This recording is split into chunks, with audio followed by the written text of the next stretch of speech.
Nasib poluan atasan Brigadir RAT disorot, IPW, Kompol Yulfa Irawati bisa saja dicopot. Akhir hidup tragis yang dialami Brigadir RAT berdampak pada karir Kompol Yulfa Irawati. Kompol Yulfa adalah atasan Brigadir RAT sebelum ditemukan tewas di dalam mobil yang terparkir di rumah seorang pengusaha. Sejumlah pihak menilai, Kompol Yulfa bisa saja dicopot buntut dari kematian sang anak buah. Saat ditemukan tewas, Brigadir RAT berstatuskan sebagai Polantas di Polresta Manado. Namun, yang bersangkutan dikabarkan tidak izin atasan terkait kerja tambahan di luar statusnya sebagai anggota Polri. Kabid Humas Polda Sulawesi Utara, Kombes Michael Tamsil, mengatakan pimpinan Brigadir RAT tidak tahu terkait pekerjaan Brigadir RAT.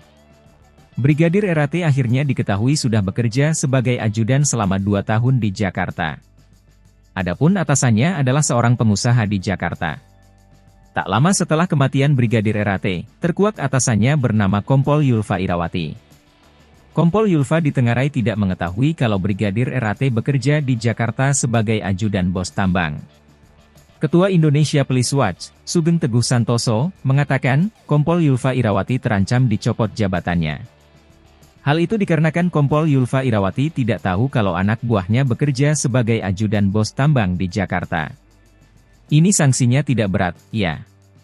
Sanksinya paling kalau terbukti pencopotan dari jabatan saja, kata Sugeng, mengutip tribunmedan.com.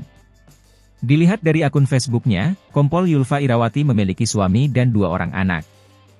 Kompol Yulfa Irawati menjabat sebagai Kasat Lantas Polresta Manado sejak April 2023. Ia menggantikan Kompol Benyamin Nol diundak. Kompol Yulfa Irawati juga pernah menjabat Kasat Lantas Polres Minahasa hingga tahun 2021.